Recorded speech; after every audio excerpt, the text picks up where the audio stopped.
kalimatnya rendah, K kurang, C cukup, B baik, BS baik sekali. Ini contoh sebenarnya terhadap satu orang ya, ketika dia hendak dipromosikan untuk jabatan yang lebih tinggi ya. Intelektual mengarah kepada kecerdasan sampai pada daya ingat ya. Berarti otak kanan ya. Kemudian ada perilaku kerja, konsentrasi sampai pada inisiatif kerja, jelas sekali itu kan ya. Sama dari J ya, kepribadian, keyakinan diri, komunikasi, kelulusan bergaul sampai kerjasama, ada potensi kerja, ada aspek khusus. Kemudian ada hasil tes minat kerja. Ada 4 indikator, rendah, kurang, cukup, tinggi. Minat kerja, tes minat kerja. Nah, kenapa pertanyaan perlu ditanyakan, pekerjaan di lapangan atau di luar kantor? Ya, itu kan untuk istilahnya the right man in the right place ya. Bentar ya. Bos, aku sih ngajar. Yo, ya. Allah Akbar. Sorry ya. Allah Akbar. Orang resa. Dulu resa aku tak susul. Ya, cangkruk aja kenapa lah. Waduh, cangkruk. Oh, ya wis. Ya wis, lanjut. Ya, oke, teman ngapunten. Salah. Oke, mohon maaf. Penempatan the right man on the right place ya. Jadi ada baiknya memang ditanyakan, Anda tuh lebih suka bekerja di mana sih? Ketemu orang di luar kantor atau dalam kantor yang tidak terlalu suka untuk komunikasi dengan orang-orang lain. Kan coba Anda lihat tuh kan, detail kan pertanyaannya kan, minat kerjanya ini kan ada berapa nih? 1, 2, 3, 4, 5, 6, 7, 8, 9, 10, 11, 12 item pekerjaan. 12 item pertanyaan terkait minat kerja. Detail pertanyaan ini ya. Kemudian ada hasil tes kepribadian. Pertama indikatornya rendah, kurang, cukup, tinggi. Jadi harapannya dengan semakin banyak pertanyaan, gambaran yang didapat nanti hasilnya akan lebih detail ya.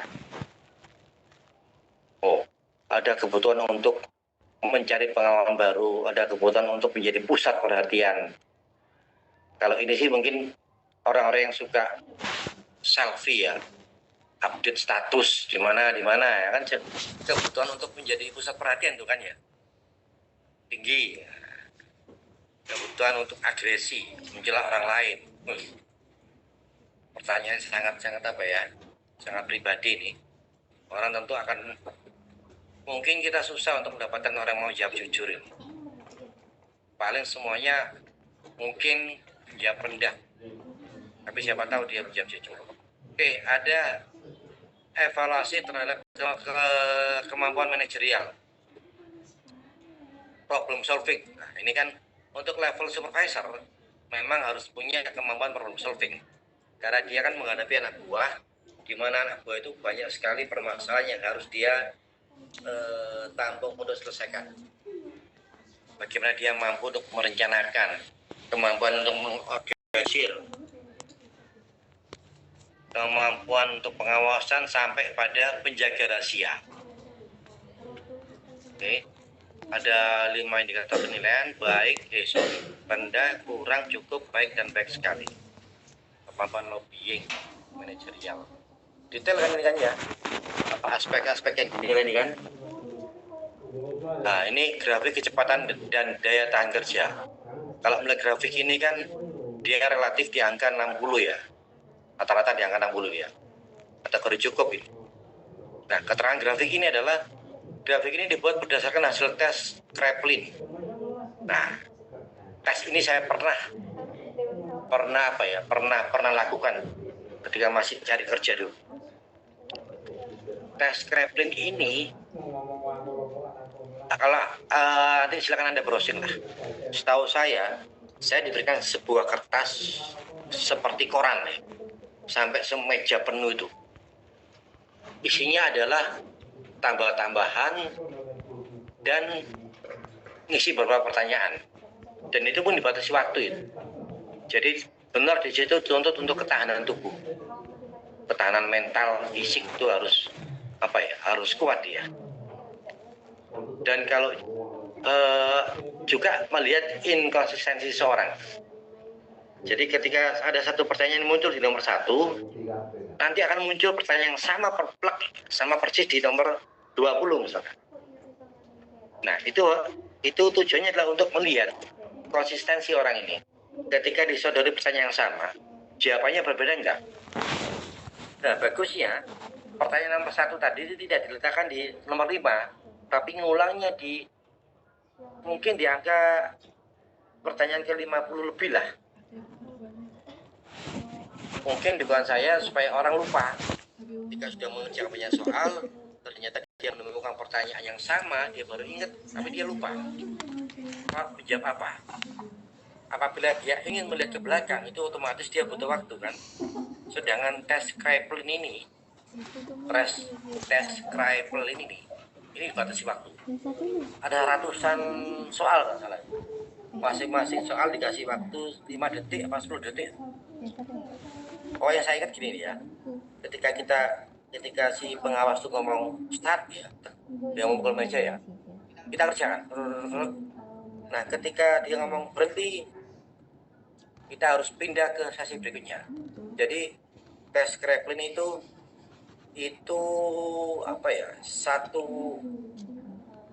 ada satu lembar besar tapi dibagi per sesi. Nah, ketika satu sesi itu ada 10 pertanyaan, ketika Anda nggak selesai, tinggal lanjut ke sesi kedua. Pokok patokannya dia itu tadi, arahan dari sang pengawas. Dia nggak selesai ya, kita harus selesai. Ganti ke sesi berikutnya. Meskipun semua pertanyaan belum terjawab, tapi Anda harus berpindah ke sesi yang lain. Suara saya di sini cukup jelas kan? Atau putus? Jelas, Pak. Oke, terima kasih Cindy. Ini saya hanya berbagi pengalaman ya. Ketika saya baca tes Kraepelin ini, saya teringat masa lalu. Bagaimana menjalankan tes ini berapa kali, lebih dari 3 kali saya tes ini. Nanti iseng-iseng Anda coba browsing aja. Syukur-syukur Anda bisa menemukan untuk bisa Anda latihan sendiri. Itu menjengkelkan itu tes itu. Oke. Jadi tes Kraepelin ini untuk melihat kecepatan dan daya tahan Anda kerja. Artinya untuk melihat kalau Anda ditekan sedemikian rupa oleh pimpinan, Anda mampu enggak? Nah, kalau dari skor ini, orangnya dalam level cukup ya, 60. Oke. Nah, ini hasil penilaiannya. Jadi kalau di tes psikologi itu tidak ada angka ya, yang ada hanya deskripsi.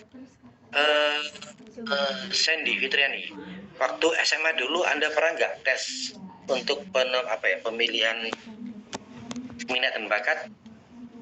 Kalau saya SMA dulu ada penjurusan.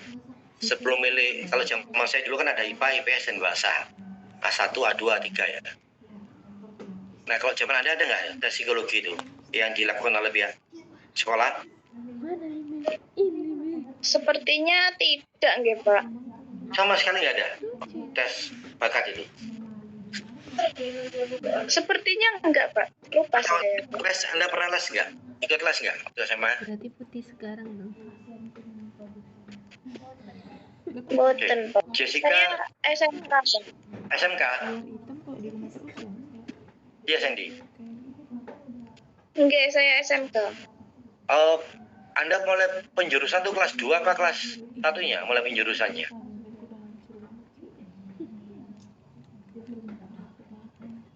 Sandy? Dari kelas 10. Kita, aku bilang kelas 10. Kelas 10 itu berarti kelas 1 ya, kelas 1 SMA ya dia. Nah, kalau zaman saya dulu menjelang akhir semester kelas 1 SMA ya, kami disuruh ikut tes oleh pihak sekolah. Gunanya adalah untuk melihat bakat dan minat serta kemampuan. Sehingga nanti diharapkan hasilnya kita pas memilih jurusan. Saya harus ke A1 kah, A2 kah, atau 3 atau 4. A1 itu ke lebih ke matematika atau matematika dan fisika. A2 biologi, A3 sosial, A4 bahasa. Nah, waktu itu saya pasnya di A3 sosial ya. Nah itu cukup membantu tuh bagi kami. Kalau Jessica dan Kosida pernah nggak kalian waktu SMA ada tes semacam ini untuk mengarahkan Anda cocoknya di, kalau saya dulu IPA IPS. Jessica, Kosida Enggak, Pak. pernah? Izin menjawab. Apa Kosida? Iya, Apa Jessica? enggak, waktu dulu itu ada semacam tes untuk kita harus ke IPA atau IPS gitu, Pak. Tapi spesifiknya itu saya lupa. Tapi ada semacam tesnya. Tesnya ya? Iya Mbak, tesnya kelas 1 SMA. Kayak waktu awal-awal baru masuk SMA, Pak. Oh malah awal malah ya. Kalau saya dulu hampir akhir. Oh, Oke. yang tes yang SM. Kalau Anda SMA apa SMK? Saya SMA. SMA. Berarti yang SMK mungkin nggak pakai tes itu mungkin ya. Kalau Kosida, Ada apa, Pak? Anda SMA apa SMK? SMA. Oh ya, berarti mungkin karena melihat cerita teman Anda tadi, yang SMK nggak ada tes semacam itu. Kalau yang SMA ada. Oke. Nah itu hampir sama dengan ini. Jadi hasilnya itu bukan angka, tapi lebih kepada deskripsi ya. Contoh, kalau melihat ciri-ciri lahiriah dan cara berpakaian, apakah masuk kategori kotor, kurang rapi, cukup baik atau rapi dan sangat baik. Kemudian sikap selama psikotes, menentang, kurang serius, tenang, baik atau antusias. Jadi ini beberapa pengamatan yang akan diisi oleh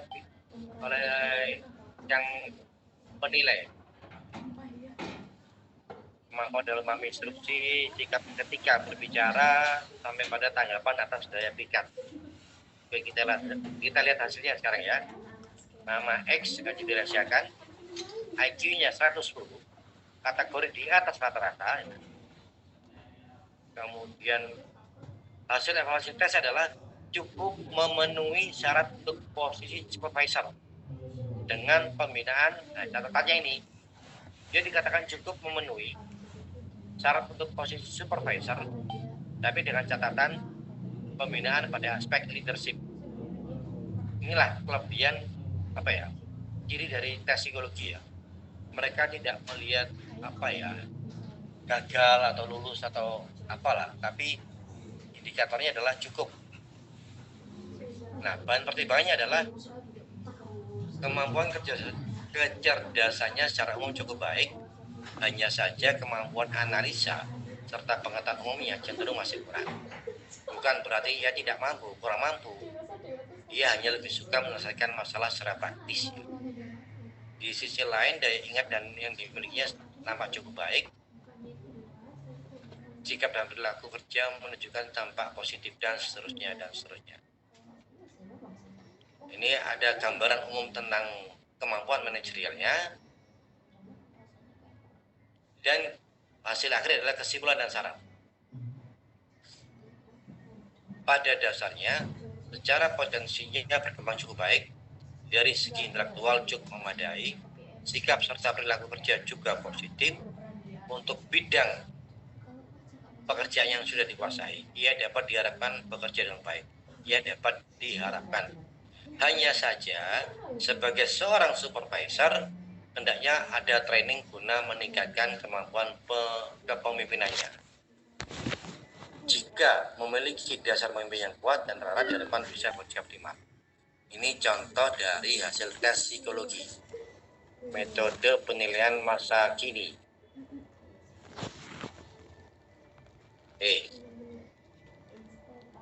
Saya tutup, saya ganti ke teorinya lagi. Ya, zoom ini. Pak, sekian, terima kasih. Oke. Soalnya Pak, pakai tariku habis. Khotbah.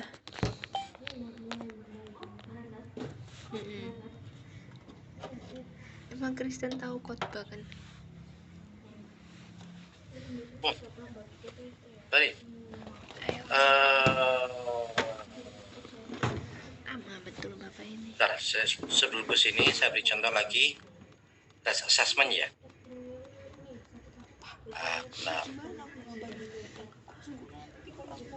Assessment. Kamu nggak nyatet nomornya? Cepat. Tinggal 20% ini. Ya, cepat. Oke, cukup jelas nomornya.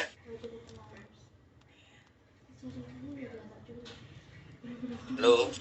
Jelas, Pak. Oke. Beberapa tahun yang lalu saya sempat diminta untuk menilai beberapa pejabat yang akan naik eselon ya. Eselon 4, eselon 3 di BKD. BKD itu Badan Kepegawaian Daerah Jawa Timur. Jadi ini tujuannya ya untuk meningkatkan kompetensi dan kualitas SDM aparatur. Jadi ini sekali lagi menerapkan prinsip the right man on the right place. Jadi assessment ini untuk melihat ketika ada jabatan ditawarkan, ya, ada satu posisi yang ditawarkan harus diisi oleh orang-orang yang sesuai dengan kompetensi yang dibutuhkan. Misalkan pada level eselon 3 ini butuh orang punya kemampuan analisis yang mendalam. Oleh karena itu, hasil tesnya adalah berupa soal ya, berupa apa ya? Berupa soal yang membutuhkan analisis dari calon pejabat itu. Oke, ini gambar umumnya. Saya turun ke bawah. Angel. Ini kebutuhannya ini. Angel anak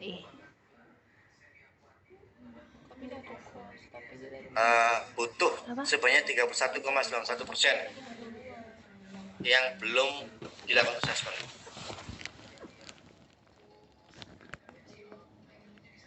Jadi waktu itu menilai 31%. Ini satu kamar satu apa?